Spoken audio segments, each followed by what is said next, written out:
Madison Porter lived in a world where money made consequences disappear. Crash your car, daddy writes a check, ruin someone's life, daddy makes a call. For 22 years, she documented it all on social media, her reign of consequence-free chaos backed by her father's billions. The Porter name was a golden ticket in Boston, buying silence from judges, erasing evidence, and crushing anyone who dared to seek justice. Then she hit Teran Walker. She left him bleeding in the rain, his legs shattered, while she posted selfies about the scratch on her Porsche.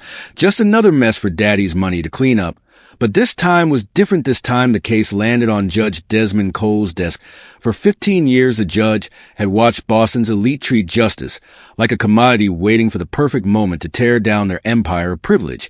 Now, as Madison struts into his courtroom, streaming live to her million followers, he finally has it. The Porters are about to learn what every corrupt dynasty fears most: some things money can't buy, and some men can't be bought at any price. Just before we get back to it, I'd love to know where you're watching from today.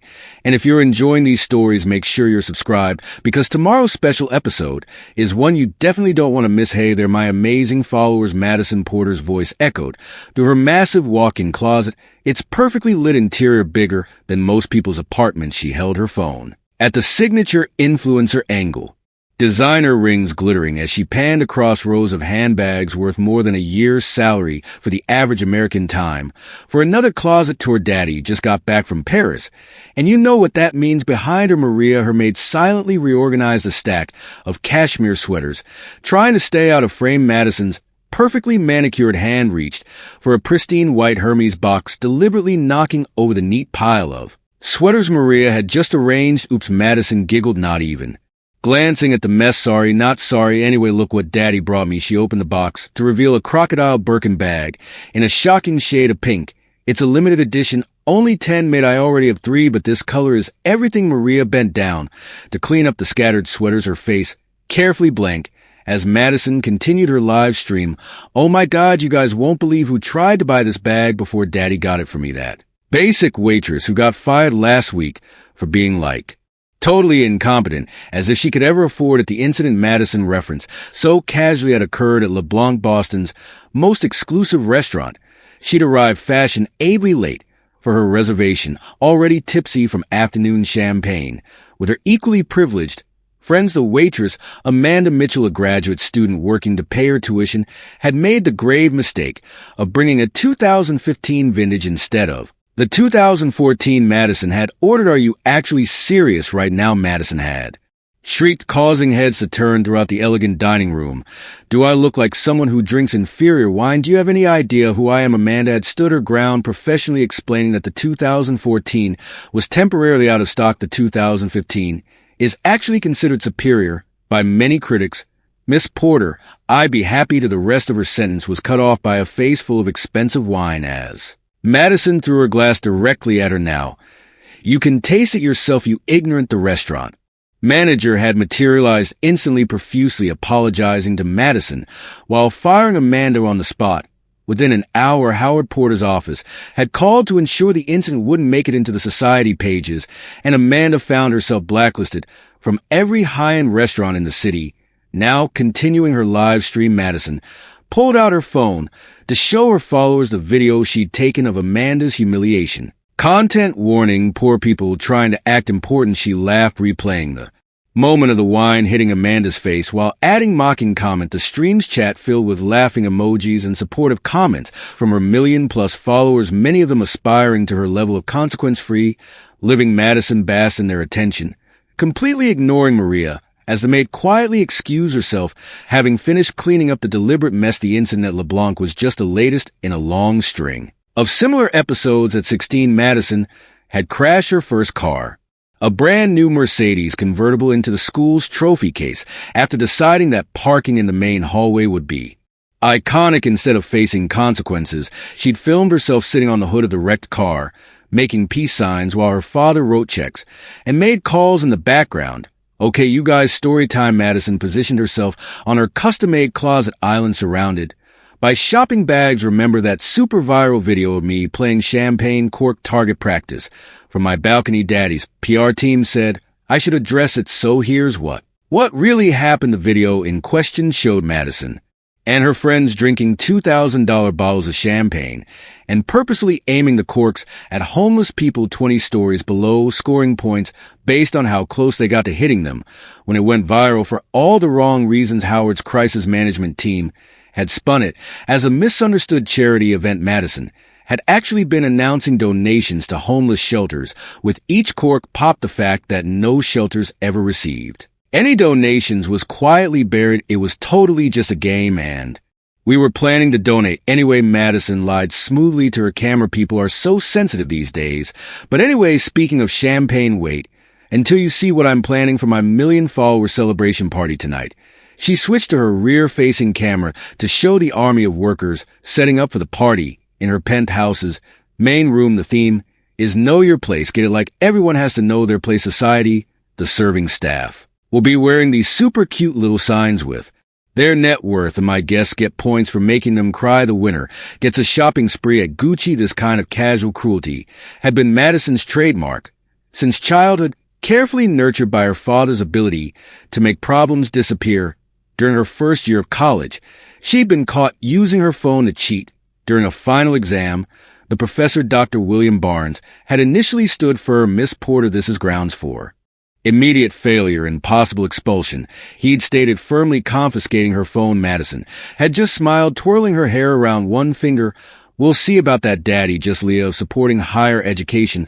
A week later, the university had announced the creation of the Porter Business School, wing a $50 million donation that coincidentally came with a stipulation about reviewing certain academic misconduct cases. Dr. Barnes found himself reassigned to a satellite campus, and Madison's grade mysteriously changed to an, and even the police had learned to handle Madison with kid gloves thanks to Howard's careful cultivation of the right relationships.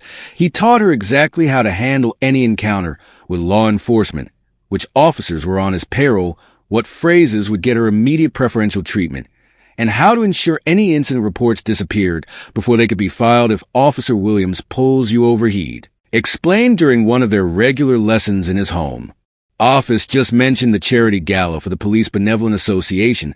He's on the board now thanks to our generous support. Madison had treated it like a game, making a TikTok series called Rich Girl Hacks, where she subtly demonstrated her techniques for avoiding consequences. The videos were carefully edited to seem like jokes, while actually showing her real methods, adding to her mystique among followers who wished they could live so freely. The pattern repeated endlessly. Madison would do something awful, film it for social media, and Howard would deploy his resources to make it disappear, while she gained more followers. When she bullied her personal shopper to tears over a sold-out Chanel bag, Howard not only fired the woman, but ensured she'd never work in luxury retail again. When she mocked a scholarship student speech pattern at a charity gala, the organization quietly increased the students' funding in exchange for silence. Daddy says I'm his princess. Madison often told her followers, and a princess needs her castle to be perfect. Her social media feeds read like a testament to consequence-free living. Drinking and driving videos played for laughs, casual vandalism treated as art, and constant displays of cruelty framed as entertainment. Each incident came with a price tag that Howard gladly paid, teaching his daughter that everything and everyone had a price. As the sun began to set on Boston's exclusive Beacon Hill neighborhood, Madison's penthouse filled with the city's youngest and richest residents, all eager to participate in her million-follower celebration. The serving staff, mostly students and struggling actors, wore the promised signs displaying their net worth while trying to maintain their dignity. Welcome to the Know Your Place party, Madison announced, standing on a custom-built stage in a dress that cost more than most of the servers would make in a year. The rules are simple: make them cry, get points. Most points at the end of the night wins a Gucci shopping spree, and don't worry about going too far. Daddy's lawyers made them all sign, eager to demonstrate their worthiness of being accepted into Madison's inner circle. The guests clapped and laughed. Madison recorded the entire competition, providing her fans with running commentary while occasionally participating herself. They competed to think of the cruelest insults to crush someone's spirit. She added, "Oh my God, you guys watch this," as she walked up to a young server who had been remaining calm despite increasingly harsh criticism. The party went on late into the night, propelled by pricey champagne and the euphoric sense of total impunity. "Hey, Brad," What's your name? Hey, Brad. I just looked up your student loan debt, and guess what? That's exactly what I spent on your shoes tonight, Brad. As the final visitor stumbled out at 3 in the morning, it was impossible to foresee that this celebration of cruelty, without consequences, would be the last time Madison Porter felt completely untouchable. Madison picked up her phone for one last live stream. Her makeup was slightly smeared her designer dress, showing signs of a wild night, but her smile remained triumphant. Best party ever, you guys. Total damage report: 14 servers cried, 3 quit on the spot, and 1 had an actual breakdown, plus we raised $0 for charity.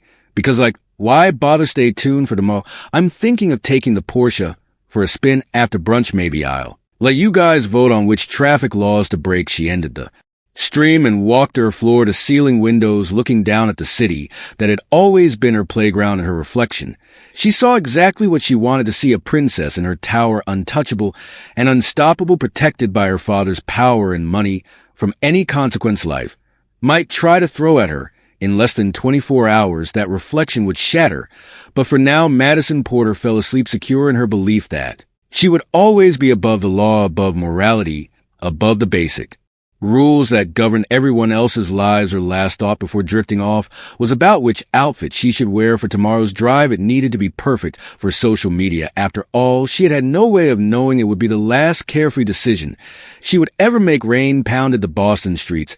As midnight approached, the last revelers from Madison Porter's million-follower celebration had departed hours ago, but Madison herself was far from done celebrating. She decided to take her new Porsche 911 GT3 for a spin, live streaming as she weaved through traffic at dangerous speeds. Another boring red light.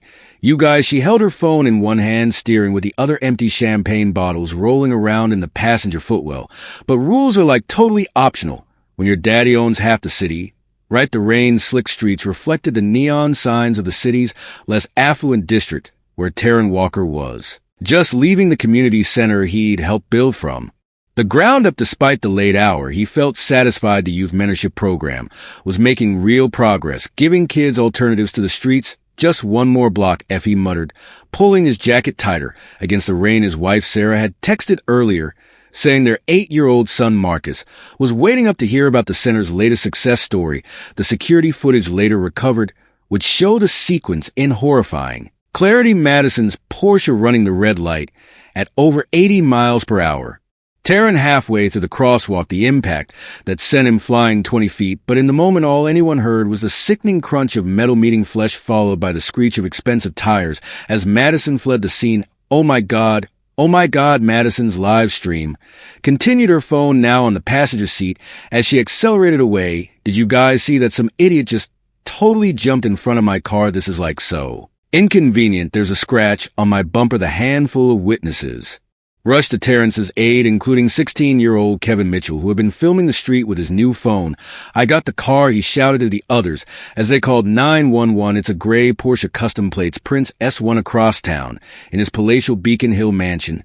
Howard Porter's private line rang. The phone was a dedicated circuit known to only a select few people, paid very well to alert him to potential problems involving his daughter. Sir, the voice belonged to Officer James Sullivan, one of several police officers on Howard's payroll. There's been an incident involving Miss Madison's vehicle, hit and run, victim alive, but critical witnesses on scene. Howard was already moving, decades of practice, having perfected his response to Madison's incident's location, downtown Roxbury district. I'm first on scene, but haven't called it in officially yet. Victim is Terrence Walker, runs a community center, multiple witnesses, and there's video. Handle the scene. Howard ordered, his other phone already connecting to Bradley Wells, his chief fixer. I'll handle everything else. Standard arrangement plus 50% hazard bonus. The machinery of privilege and corruption hewn to life. Bradley Wells activated a network of lawyers, PR specialists, and corrupted officials before the first official police units arrived on scene. Plans were already in motion to control the narrative. Sarah Walker's phone rang as she sat waiting for her husband. Their son Marcus finally asleep. After insisting on staying up, the caller ID showed Terrence's number, but it was a stranger's voice, a paramedic, explaining in gentle terms that there had been an accident at Boston General Hospital. Dr. Rebecca Palmer delivered the devastating news to Sarah. The impact caused severe trauma to his right leg. We had no choice but to amputate below the knee. I'm so sorry, Mrs. Walker. While Terren fought for his life in surgery, Madison Porter was already home examining her car in the private garage beneath her penthouse. Look at this damage. She filmed the dented bumper and cracked headlight for her Instagram story. People should really watch where they are walking now. I have to get this fixed before my brunch plans tomorrow. The first official investigator to arrive at the scene was Detective Lisa Morales, a veteran of the department's hit and run division. She immediately noticed signs that the scene had been altered, skin marks partially washed away, B patterns inconsistent with witness statements.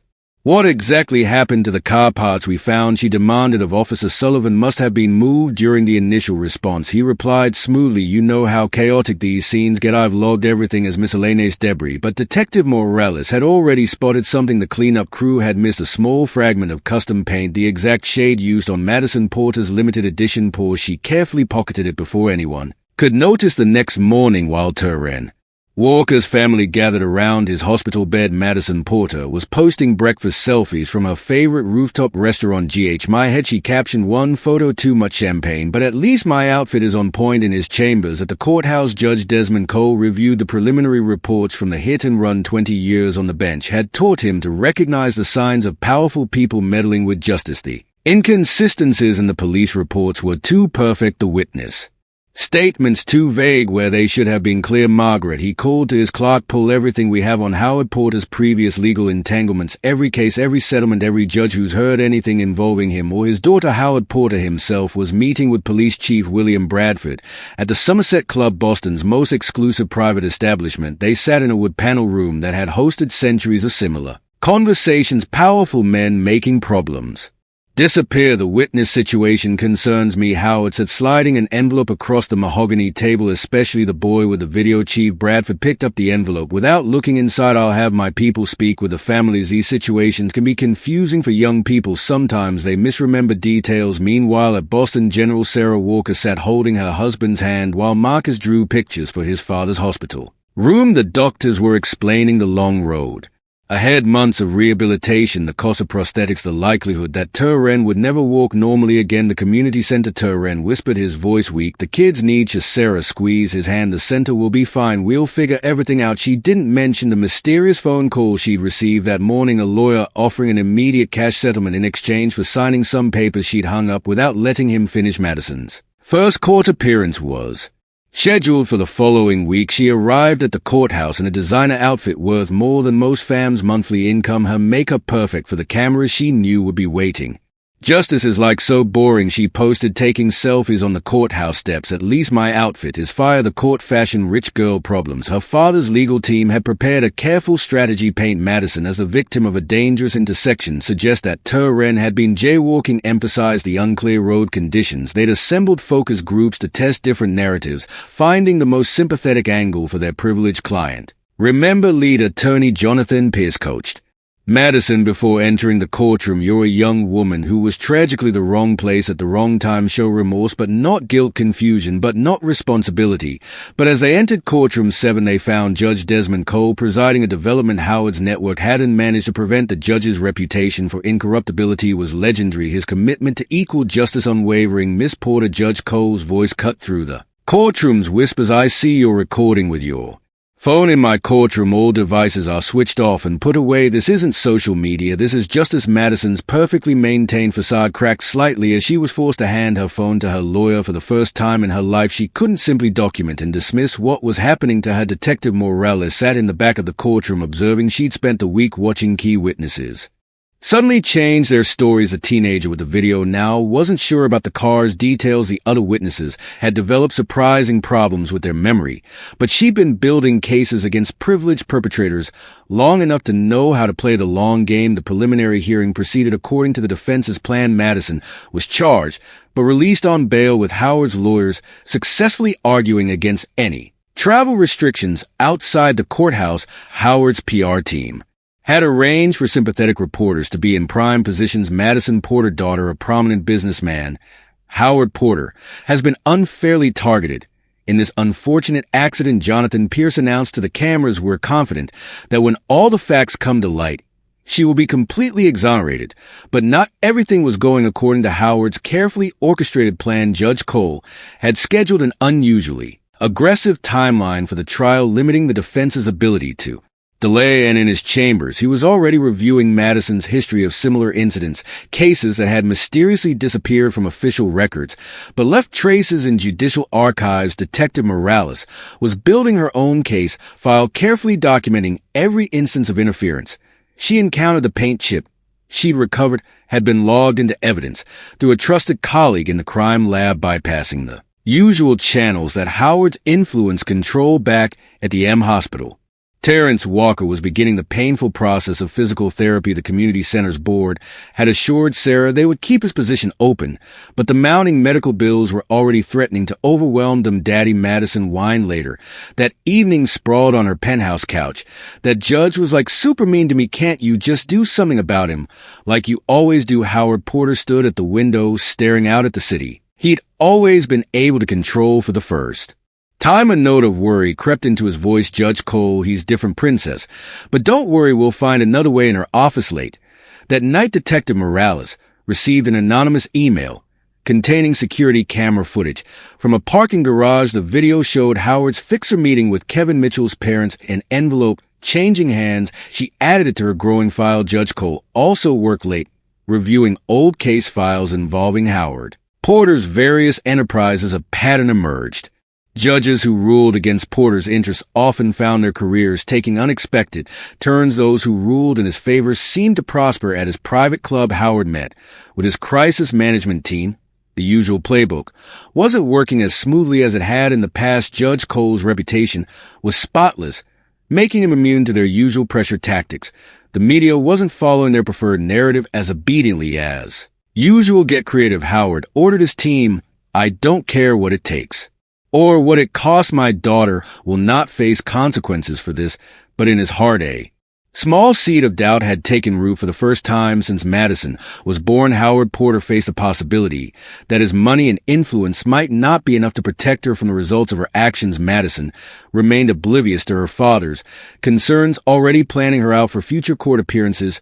She'd started a new social media series, Courtroom, Couture, featuring her designer ensembles for legal proceedings. You guys, being accused of a crime is like such a hassle, she told her followers, but at least I get to serve looks while serving justice. Don't forget to like and subscribe. In the hospital, Marcus Walker curled up in the chair next to his father's bed, clutching the stuffed animal Taryn had given him last birthday. Sarah watched them, both her hand unconsciously clenching into a fist as she scrolled past news coverage of Madison Porter's latest social media post. The machinery of privilege continued to move, but for the first time, it was meeting resistance it couldn't simply bulldoze through. Judge Cole's courtroom would prove to be ground zero for a battle between justice and power, with lives and futures hanging in the balance. And Madison Porter, still confident in her father's ability to make anything go away, had no idea that her careful, curated world of consequence-free living was about to shatter completely. The security footage from the night of Terrence Walker's accident played on Judge Desmond Cole's computer screen, his office illuminated only by its cold blue light. The timestamp read 3:47 a.m. Nearly 4 hours after the hit and run on screen, 3 police officers returned to the scene, methodically altering evidence positions and washing away skid marks. Pause at their judge instructed his clerk, Margaret Wilson. The frame froze on a clear shot of Officer James Sullivan directing the cleanup operation, and this footage mysteriously vanished from official evidence within hours. Yes, Your Honor, but someone anonymously uploaded a backup to the court secure server. Margaret handed him another file, and there's more. The officer in charge of evidence lockup logged these items as unrelated debris before they disappeared entirely. Judge Cole leaned back in his chair, his expression grave. 20 years on the bench had taught him to recognize the signs of corruption, but the brazenness of this operation was stunning. In all his years presiding over Boston's courts, he'd never seen such a coordinated effort to obstruct justice across town. Detective Lisa Morales arrived at her precinct to find an unmarked envelope in her locker. Inside was a cheap burner phone and photos of her family, her daughter at soccer practice, her son leaving school, her husband at his office. A typed note read, "Simply lose the file, final warning." Instead of complying, Morales added the envelope to her growing collection of evidence, carefully documenting each attempt at intimidation. She'd been building cases against wealthy criminals long enough to know the importance of a Paper trail, good morning, Boston. Madison Porter's voice chirp from her latest Instagram story day 3 of this super annoying trial thing. But look at this amazing Chanel suit I'm wearing. Swipe up for outfit details. She posed in front of her mirror, completely oblivious to the gathering storm around her. The story cut to clips from her morning routine, her personal stylist arranging her hair, her makeup artist ensuring she looked appropriately somber but still photogenic for court, her lawyer reviewing the day's strategy. Remember, Jonathan Pierce's voice could be heard off camera. We're going for sympathetic, but not guilty. But the public's sympathy was rapidly eroding. Local news stations had begun running a series on Taryn Walker's community work, including interviews with teens whose lives he changed through his youth center programs. The contrast between his dedicated service and Madison's flippant social media posts was striking. In Judge Cole's courtroom, Sarah Walker took the stand. She wore a simple blue dress, her dignity palpable as she faced Madison and her battalion of lawyers. Mr. Walker had just finished a late counseling session with one of our at-risk youth. Sarah testified, her voice steady. He texted me at 11:42 p.m. as he was heading home. The prosecutor added, our son Marcus was waiting to hear how the teen's progress and how the accident affected your family. Us beyond the obvious physical trauma. Sarah paused, gathering strength. Our son used to believe in justice. He believed that if you worked hard and helped others, good things would happen. Now he watches this woman post dancing videos from parties while his father learns to walk again and is starting to believe something very different about the world. Madison, caught scrolling through her phone under the defense table, didn't even look up outside the courtroom. Another drama was unfolding. Kevin Mitchell, the teenage witness who'd captured video of Madison's car fleeing the scene, was being approached by Howard's fixer Bradley Wells at his after-school job. The security cameras at the convenience store captured their conversation. Your parents mentioned you're interested in attending Harvard, Wells said smoothly, placing a thick envelope on the counter. Mr. Porter sits on several educational foundation boards. He's always eager to help promising young students, assuming they understand the importance of perspective in complex situations. What Wells didn't know was that the store's owner, disgusted by the obvious attempted bribery, had already forwarded copies of the security footage to both Detective Morales and Judge Cole. Back in the courtroom, Madison's social media activity during the trial was becoming increasingly erratic. Between witnesses, she posted shopping hauls and party clips, complaining about how boring the trial was and mocking what she called the dramatic testimony. OMG, you guys, she posted during a lunch break. This lady on the stand is literally crying about her husband's leg like it's the end of the world. Hello, prosthetics exist. Besides, he should have looked both ways. Courtroom drama, rich girl problems. The post went viral for all the wrong reasons, drawing widespread condemnation. But Madison remained insulated in her bubble of privilege, unable to comprehend the damage she was doing to her own case. Howard Porter, however, was growing increasingly concerned. His usual tactics weren't working against Judge Cole, and his private investigators had found nothing they could use as leverage. The judge's record was spotless, his personal life beyond reproach. There's to be something, Howard insisted during a late-night strategy session. Everyone has a price, everyone has secrets, not this one. His head investigator reported, the closest thing to a scandal we could find is that he volunteers at homeless shelter on weekends. He lives modestly, donates to charity, and his daughter is working her way through law school without any help from daddy's connections. The next blow came in the form of an envelope delivered to Judge Cole's chambers. It contained photos of his daughter at law school along with friendly advice about her future career prospects. The judge added it to his growing file of evidence about the Porter family's attempts at obstruction of justice. Meanwhile, Detective Morales had been quiet, building a parallel investigation, working with a trusted journalist. She began connecting the dots between Howard Porter's philanthropic donations and a pattern of corrupted officials. Each charitable contribution seemed to coincide with a case being dropped or evidence disappearing. The contrast between the two worlds, privilege and consequence, was starkly illustrated one afternoon when Taryn Walker attempted his first steps with a prosthetic leg. The physical therapy session was grueling, sweat pouring down his face as he struggled to maintain balance. At the exact same moment, Madison Porter was trying on shoes for her next court appearance, live streaming the experience for her followers. These Luton are perfect for looking innocent, she declared, tottering around her closet in 5-inch heels. The mounting pressure began showing cracks in Howard's normally impenetrable facade. During a meeting with his crisis management team, he snapped at a suggestion to have Matad appear more contrite. She is who she is, he barked. I made her that way. Our job is to Protect her, not change her. The comment was revealing perhaps the first time Howard had acknowledged his role in creating the situation, but it was too late for self-reflection. The machinery of justice, long held at bay by money and influence, was finally beginning to move. Judge Cole's investigation into past cases revealed a pattern of judicial manipulation spanned decades. Judges who ruled against Porter interests found their careers stalling, their families facing unexpected difficulties. Those who played along received mysterious windfalls and prestigious appointments. Howard's network of influence, built over a lifetime of strategic relationships and carefully placed donations, was beginning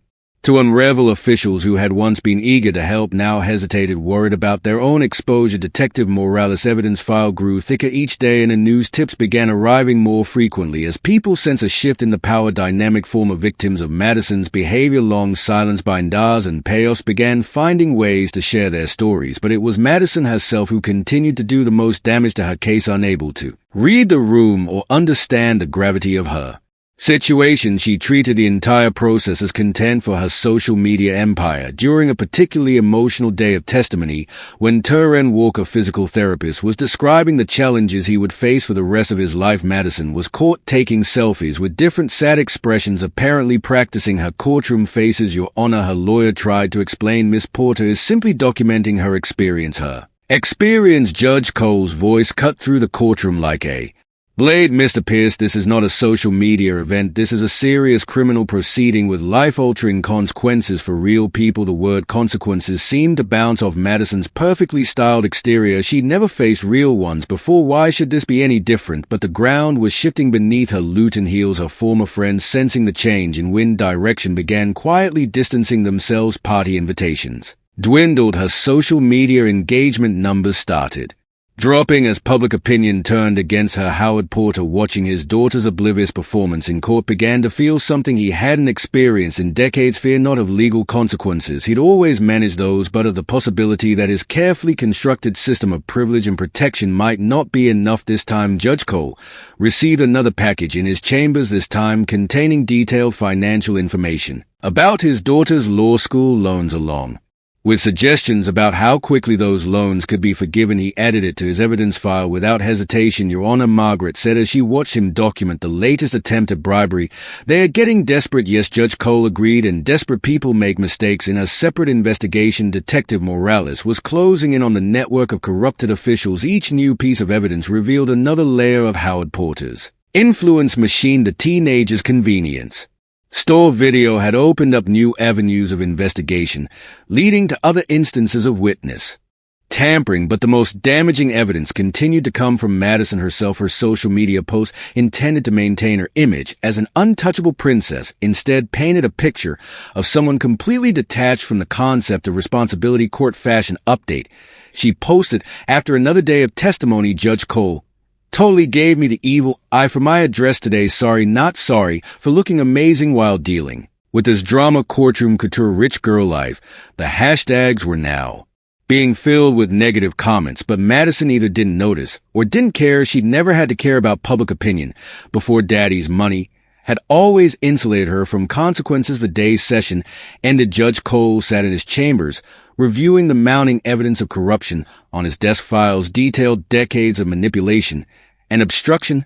The Porter dynasty had spent years building a wall of money and influence between themselves and consequences, but walls, no matter how well constructed, eventually develop cracks, and through those cracks, justice sometimes finds a way to flow. In the hospital's physical therapy room, Terren Walker gripped the parallel bars, sweat dripping from his forehead as he worked to master his new prosthetic leg. Each step was a battle, each movement a testament to human resilience. The contrast between his struggle and Madison's continuing display of privilege would soon become impossible for even the most sympathetic observer to ignore. The foundation of her consequence-free existence was beginning to crumble, though she remained too self-absorbed to notice. The stage was set for a reckoning that would shake Boston's power structure to its core. The only question was who would be left standing when the dust settled. The answers would come sooner than anyone expected, and they would change lives forever. The sun hadn't yet risen over Boston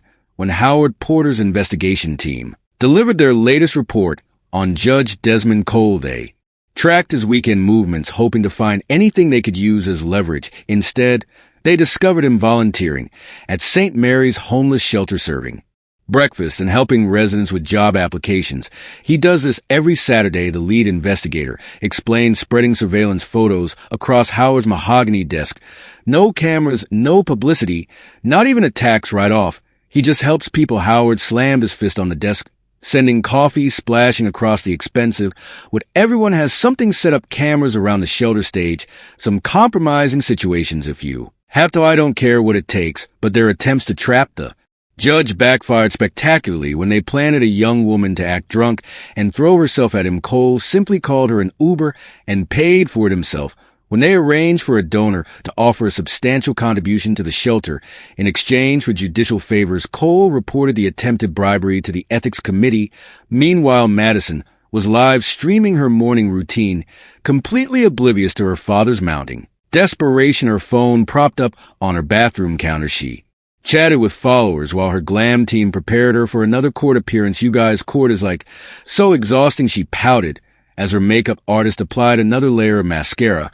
But I'm thinking of starting a new fashion line, Courtroom Couture by Madison. What do you think we could do, like designer handcuffs and stuff? Her lawyer, Jonathan Pierce, could be heard groaning off camera. Miss Porter, please, we've talked about this. Your social media activity is damaging your case. Madison rolled her eyes dramatically for her audience. Whatever daddy says, a judge just needs the right motivation. Speaking of which, how amazing is this Alexander McQueen blazer?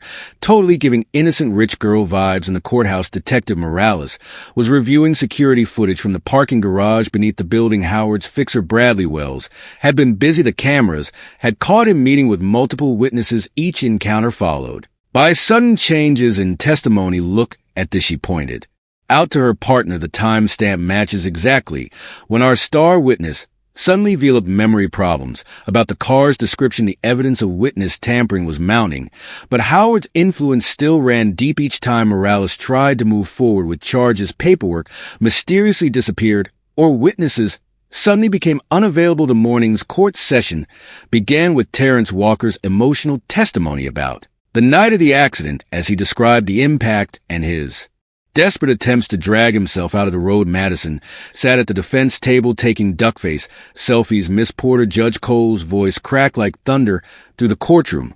This is not a photo opportunity. Put the phone away or I will have it confiscated.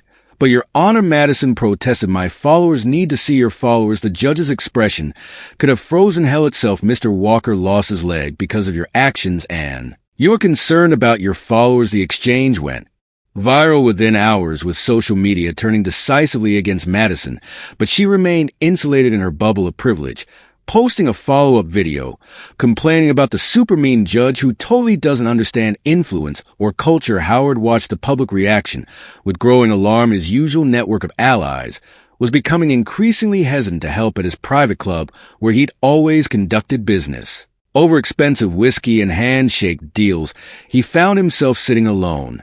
More often, it's not personal. Howard William Bradford, the police chief, told him quietly during a supposedly secret meeting. But Judge Cole's been looking into old cases. People are nervous. Maybe it's time to consider a plea deal. A plea deal? Howard's voice rose dangerously. My daughter doesn't plead. She doesn't face consequences. That's not how this works. But for the first time in decades, things weren't working according to Howard Porter's plans. His carefully cultivated network of influence was showing cracks, and through those cracks, justice was beginning to seep. The situation deteriorated further when Madison's defense team reached their breaking point during prep for her testimony. She ignored their advice and posted a racially insensitive meme about the case, complete with jokes about prosthetic legs. Miss Porter, Jonathan Pierce, struggled to maintain his professional composure. You have to understand how serious this is. Judge Cole has our back against the wall. Your social media activity is making it impossible to mount an effective defense.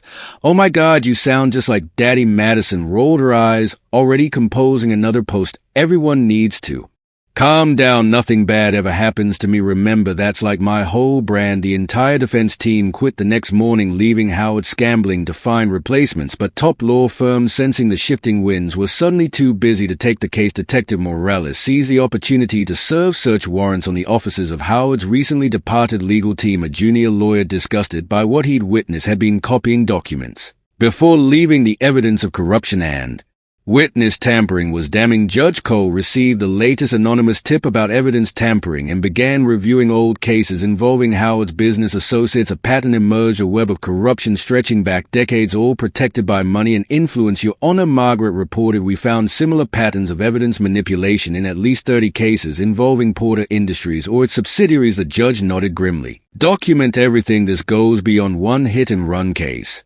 Now Howard's desperation reached new heights. He attempted to have Judge Cole removed from the case, citing bias against his daughter. The hearing became a public embarrassment as his accusations fell apart under scrutiny. Your Honor, Howard's new lawyer argued before the Judicial Review Board. Judge Cole's handling of this case shows clear prejudice against Miss Porter's social media career and lifestyle. Her lifestyle. The head of the review board raised an eyebrow. You mean her habit of mocking the victim while in court had documented attempts to intimidate witnesses? Please, counsel, do elaborate. The attempt to remove Judge Cole not only failed but brought even more attention to Madison's inappropriate behavior. Video clips of her taking selfies during victim testimony went viral, drawing condemnation from social media influencers who had previously supported her. Madison's response was to double down, posting a video from the courthouse bathroom room after Judge Cole confiscated her phone during another inappropriate filming incident. This is literally discrimination against digital creators, she wailed, not realizing someone in another stall was recording her tantrum. Don't they know who I am, who my father is? The bathroom video leaked online, providing a perfect snapshot of the entitled attitude that had characterized Madison's entire life. But now, instead of finding it entertaining, the public was outraged. Howard's crisis management team worked overtime trying to contain the damage, but Madison's constant social media presence made it impossible. Every attempt to paint her as remorseful was undermined by her own posts showing her partying, shopping, and making light of the proceedings. Sir Bradley Wells reported during a late-night strategy session, "We've lost control of the narrative. Judge Cole has managed to block our usual channels of influence and Miss Madison's social media activity.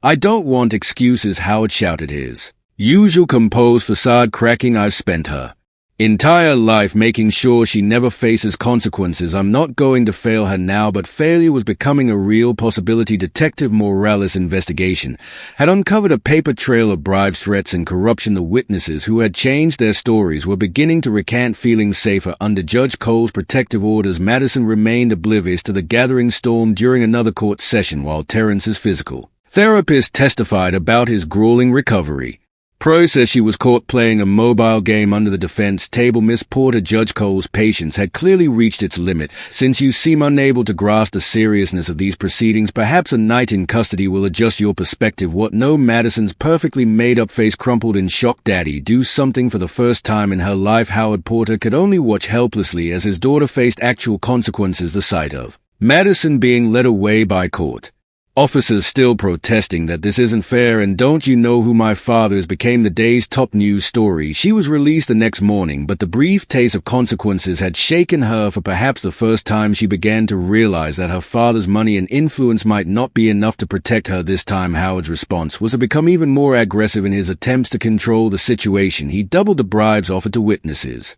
increased pressure on officials who might be sympathetic, and deployed his PR team to paint his daughter as a victim of a biased justice system. But Judge Cole had been preparing for exactly this kind of escalation. Each attempt at interference was documented, each threat recorded, each bribe attempt added to the growing file of evidence about the Porter family's corruption. Detective Morales found herself suddenly moved from the case officially due to budget reassignment. But she had anticipated this move and had already shared her evidence with trusted colleagues and journalism contacts. The walls were closing in, and even Howard Porter's money couldn't stop it. His usual tactics weren't just failing, they were actively making things worse. Each attempted manipulation only added to the evidence against the Madison social media empire began to crumble as followers turned against her. Her sponsored content deals were cancelled one by one. The carefully curated image of the consequence-free princess was falling apart. Daddy, she whined during a strategy meeting with their new legal team, can't you just buy the judge like you usually do? This is so boring, and I have a party tonight. Howard Porter, the man who had spent decades building a wall of money between his daughter and consequences, felt something he hadn't experienced since his own childhood: helplessness. The machinery of justice, so long held at bay by wealth and influence, was finally beginning to move, and neither Howard's money nor Madison's social media influence could stop it. In his chambers, Judge Cole reviewed the latest evidence of the Porter family's attempts to obstruct justice. The pattern was clear: a lifetime of buying their way out of Consequences of treating the law as something that only applied to other people. Your Honor, Margaret asked, do you think they'll ever understand what they've done? Judge Cole looked at the photo of Terrence Walker learning to walk with his prosthetic leg, then at Madison's social media post mocking his testimony. Understanding isn't required for justice, he replied, only consequences are. The stage was set for a confrontation between wealth and justice, between privilege and accountability. And for the first time in his life, Howard Porter wasn't sure his money would be enough to buy his daughter's way out of trouble. Madison's carefully constructed world of consequence-free living was about to come crashing down. The only question was how much damage she would do to herself and others before she finally understood that some things can't be fixed with Daddy's money. In a social media post,